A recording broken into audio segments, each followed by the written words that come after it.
Hey everybody out there in YouTube land. I just want to make another little short video. I meant to add this with my other one, but I wasn't thinking about it, Tom. This is another little quick, super time saving trick that I learned.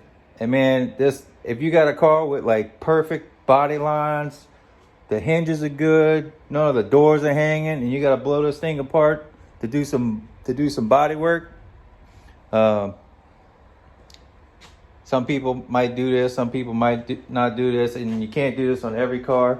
But like for instance, this is a '66 Lincoln, so it's got some suicide rear doors.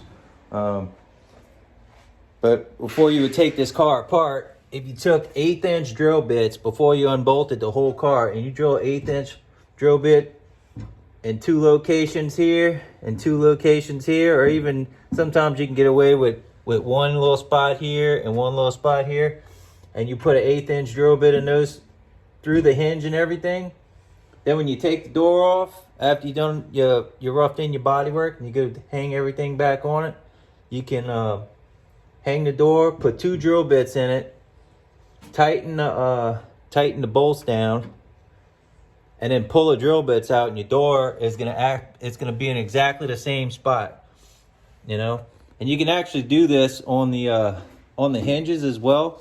Sometimes in hidden areas, you can get away with it, and sometimes you can just put a little, when you go to jam it out, before you jam it out, you just take a little wipe of like some urethane body seam sealer or something like that, and just fill the little bitty holes. You know, certain cars you can get away with it where you won't even see them. Let's say 67 Impalas, Chevelles, Malibus, anything like that, where the door hinges are behind the fenders. I know some of the Trans Am 70 to 80s really. They got like 3 bolts on the top hinge that holds it to the 8-pillar, and 3 on the bottom hinge that holds it to the bottom.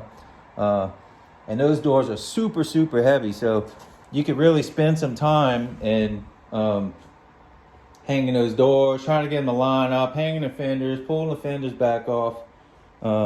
So it's always best just to go through and then you drill 2 little 1/8" holes, and you can go right into the little plate that goes behind it that has the threads in it, and that will actually line that piece up to where the bolts go right in, and it'll be exactly in the same spot, no matter with all the weight in the door, the glass, all that, or not.